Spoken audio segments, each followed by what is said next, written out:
A lot of people just don't realize how little space you really need. And today what I wanted to do for you particularly is explain the various ways that you can live comfortably. And my slogan is, I hope I can remember it, it's awful, cozy, not cramped. And you can really live very easily if you plan right. So I have a whole bunch of props here for you to give you some ideas on some of the things that you can do in your own small space. When you're building your tiny house and you're deciding on the measurements of it, a lot of people think, oh, I've got to use these 24-inch base cabinets. You could really go with a smaller base cabinet, giving you a little bit more floor plan. Another idea you have, you see this book? This is a standard book, and it's not even quite 6 inches. So a standard book, your bookcase doesn't have to be 10 and 12 inches deep. It can be 6 inches deep. When you're going into a tiny house, I was watching one of those shows, and they had these poor children. I don't know if you ever saw this show. They had these children that they told them to bring out all their toys and put them in the living room on the floor. They had a ton of them. And then they said they could have 7 of them, or whatever the number was. They had to pick what they could take. This isn't easy. It isn't easy. We're talking about downsizing today. It took you years to accumulate what you have. And society has us really believing, maybe for all the commercialism or whatever, that we need all this stuff. And it is going to take you a long time to get rid of things. I'm going to show you some other things here that I've brought that will give you some ideas.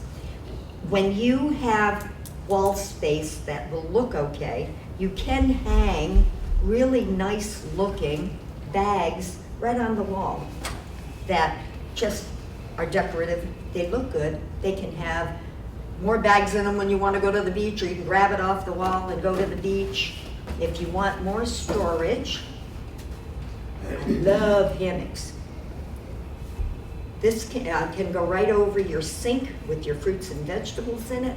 A hammock like this or longer can be up in the loft along the bed. I see some of them have storage, but they're hard shelving.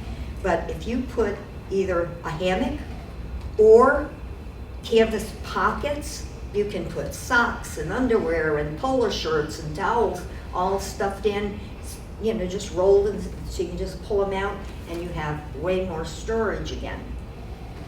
We all live in Florida probably. I don't think many of you aren't if you're driving here today. But it gets cold here in the winter sometimes, and we still need our winter clothes. We need a few sweaters, and a lot of us like to wear jeans in the winter, but in the summer we have no use for them. And where are we going to put all of those in our tiny home? Well, if you buy your throw pillows like this, and this one has a zipper in it, you can stuff these with jeans and pillows and jeans, winter sweaters, things like that. And there's your throw pillow that goes on your bed or your settee. Same thing with a pillow sham. You can do the same thing, just stuff it and use it, but it's got your storage things in it. Everything square is important, except for maybe mason jars, okay? But square takes up less room. And they don't make them anymore, but I buy them all the time at yard sales, anytime I can get them, and that's those little Tupperware square containers.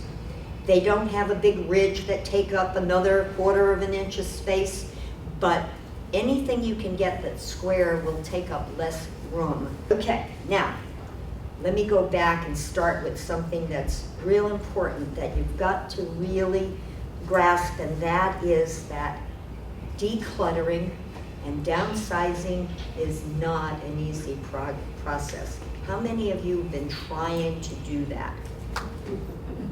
Okay, now, almost everyone raised their hand. How many of you feel that you've really been successful at it? Only but. One person raised their hand to that. It is not easy. It's an ongoing process over and over again. And you'll find that after you've done it, you're still going to find that there's more things that you really aren't using that you can get rid of.